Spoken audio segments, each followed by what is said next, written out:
مولا وی چې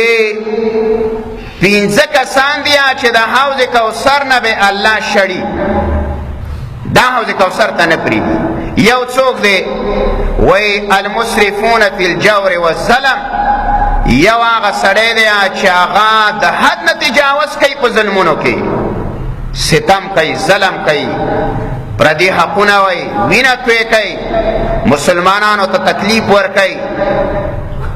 د الله نبی ویا دا امام قرطبی رحمه الله دا حوض کوثر لنشي راتللی دا به شړي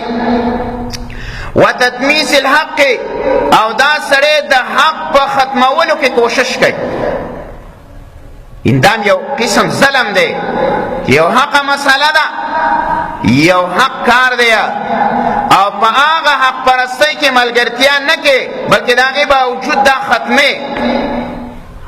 لکه دا د یهودو د نصاراو د غیر مسلمو د هغې د ملګرو دا کار دی چې حق ته رکاوټ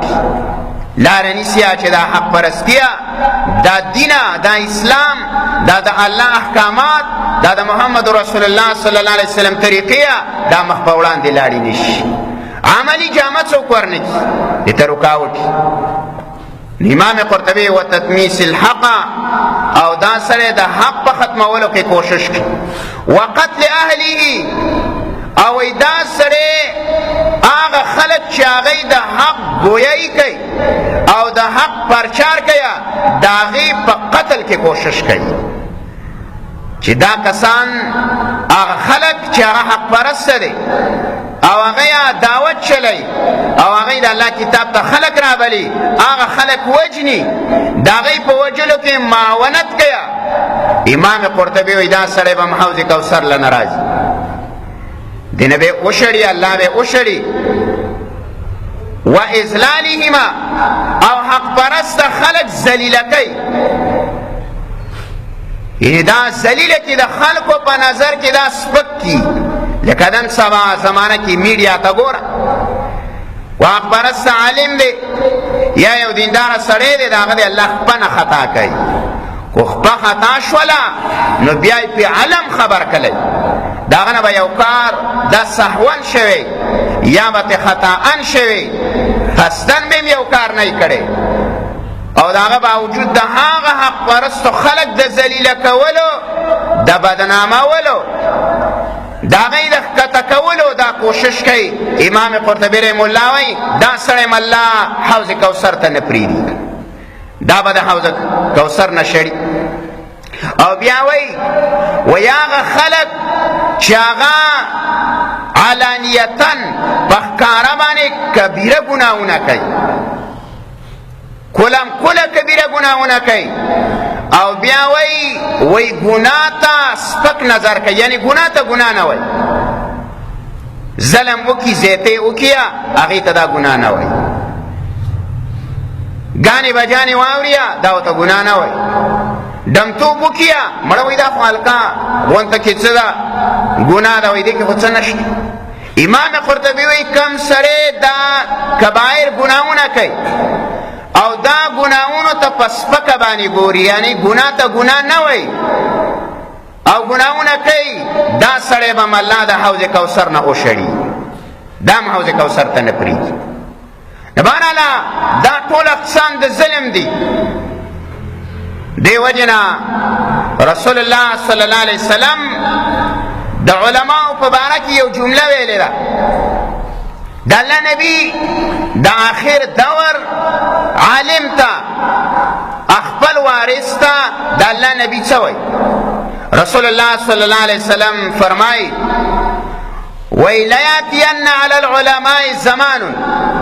وی نزدی دا چه پا علماء بانی دس دور را روان دے دا اللہ پیغمبر فرمائی یقتلون فیه کما یقتل اللصوص خلق بے دس وجنیا لکا خلق چلی ونسبی وجنیا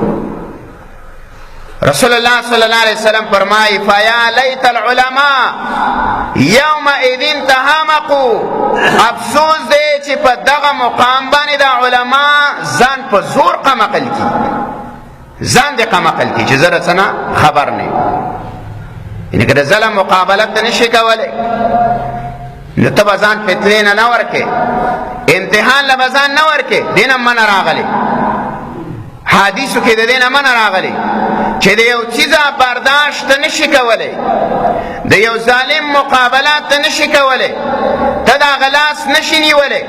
ته هغه د ګناه نه نشي بندولی. نو موږ د اسلام دا نه وایي چې بس ورده پې او یا راګندې کې دا کو د دې کار نه منع کېږي او نه. اسلام د هر سړي خپله مرتبه د هغې درجه خوستلې ده، په هغه درجه کې به ته کار کوې، د هغې درجې نه به نه وځې، ځان به امتحان له نه ورکې. اسې نه چې امتحان کې ځان اخته کیا او بیا امتحان کې پیل شي، د خولې نه د الفاظ وځي غلط، کفریا کلمات دی نه وځي، یا داسې کارونه ستانه صادره شي چې بیا مسلمانانو ته تکلیف ورسویه. نو رسول الله صلی الله علیه وسلم فرمایي فیا لیت العلماء یومئذ تحامقوا، افسوس دی چې په دغه دوران په دغه زمانه کې زما د امت علما دي ځان په زور باندې قامه خلکي ساده دي چې یاره موږ د څه نه نیو خبر. اوس ګوره که هر سړی دا پیژني چې دا ظلم دی او دا زیتی دی، ګناه خلک پیژني. نن سبا داسې دور دی هر سړی پوهه دی، امر بالمعروف هم خلک پیژني، نهی عن المنکر هم خلک پیژني.